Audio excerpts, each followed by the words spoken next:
Hi friends, இப்போ நம்ம என்ன பார்க்க போகிறோம் அப்படின்னா பருப்பு பொடி செய்கிறது எப்படின்னு பார்க்க போகிறோம். அதுக்கு நான் அந்த சின்ன கப்பால் 1 கப் துவரம்பருப்பு எடுத்திருக்கேன். பாருங்கள், இதை சிம்மிலே வச்சு டீப்பாக ஃப்ரை பண்ணியிருக்கேன். டார்க் ப்ரௌன் கலர் வர மாதிரி. அதுக்குன்னு டீச்சிடக்கூடாது, டேஸ்ட் நல்லா இருக்காது. ஃப்ரெண்ட்ஸ் பாருங்கள், கடலப்பருப்பு அதே கப்பால் 1 கப் சேர்த்துருக்கேன். துவரம்பருப்பு 1 கப், கடலப்பருப்பு 1 கப் சேர்த்துக்கணும்.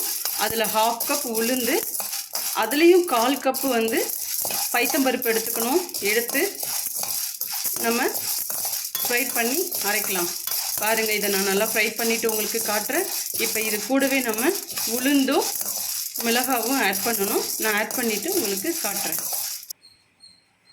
பாருங்கள் ஃப்ரெண்ட்ஸ், துவரம்பருப்பு 1 கப் எடுத்த மாதிரி அதே மாதிரி எந்த அளவு இருந்தாலும் கடலப்பருப்பு 1 கப் எடுத்துக்கணும். இது கூடவே நம்ம 1/2 கப் உளுந்து சேர்த்துக்கணும். கொஞ்சம் ஒரு 4 மினிட்ஸ் நம்ம கடலப்பருப்பை ஃபஸ்ட்டு ஃப்ரை பண்ணிக்கணும். ஃப்ரை பண்ணிவிட்டு தான் உளுந்து ஆட் பண்ணணும். இது கூடவே நம்ம மிளகாயும் உங்கள் காரத்துக்கு ஏற்ப ஆட் பண்ணிக்கோங்க. நான் ஒரு 15 மிளகாய் போடலான் இருக்கேன்.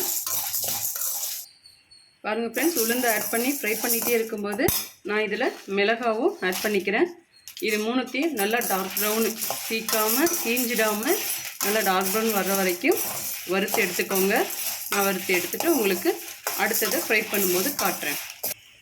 அடுத்து நம்ம பாசிப்பருப்பு இருக்குல்ல, அது ஒரு கால் டம்ளர், அதாவது நான் எடுத்த கப்பில் 1/4 கப்பு, அதையும் நல்லா ப்ரௌன் கலரில் ஃப்ரை பண்ணுறேன்.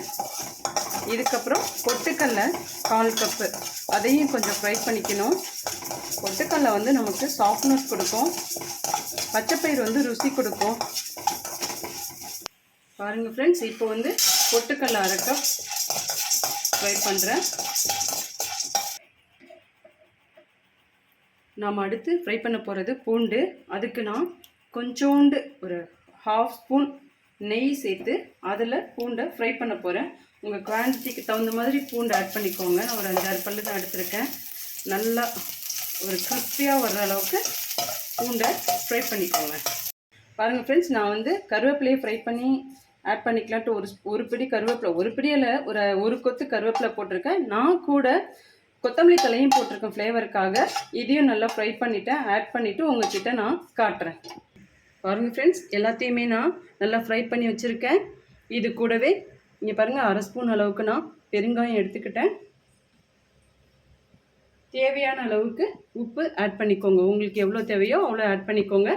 இதை நான் நல்லா அரைச்சி எடுத்துகிட்டு வரேன். ஃப்ரெண்ட்ஸ், இது எல்லாத்தையும் நல்லா இது பண்ணியிருக்கேன். கொஞ்சம் நேரம் ஆறட்டுன்னு வச்சுருக்கேன். ஆறிடுச்சு. இப்போ இதை நம்ம நல்லா இங்கே பாருங்கள், நல்லா பூண்டு சவுண்ட் கேட்குது. நல்லா ட்ரை பண்ணியாச்சு. இதை எல்லாத்தையும் நான் மிக்சியில் போட்டுட்டு பவுடராக அரைச்சி உங்ககிட்ட காட்டுறேன். பாருங்கள் ஃப்ரெண்ட்ஸ், நல்லா பொடி அரைச்சிட்டேன். செம்ம வாசமாக சூப்பராக இருக்குது. சூடாக சாதத்தில் பொடி போட்டு நெய் விட்டு சாப்பிட்லாம், இல்லை நல்லெண்ணெய் ஊற்றி உங்களுக்கு எப்படி பிடிச்சிருக்கோ அப்படி சாப்பிட்லாம். உங்களுக்கு இதுவே நல்ல ஃபைன் பவுடராக தான் இருக்குது. உங்களுக்கு இன்னும் வேணும் அப்படின்னு நீங்கள் நினச்சிங்கன்னா ஜல்லடை வச்சு சலிச்சுக்கோங்க. உங்களுக்கு இன்னும் ஃபைன் பவுடராக கிடைக்கும். செம்ம வாசமாக இருக்குது ஃப்ரெண்ட்ஸ். நான் இப்போ சாப்பிட போகிறேன். நீங்களும் உங்கள் வீட்டில் ட்ரை பண்ணி பார்த்துட்டு சாப்பிட்டுட்டு கமெண்ட் பாக்ஸில் கமெண்ட் பண்ணுங்கள். நன்றி, வணக்கம்.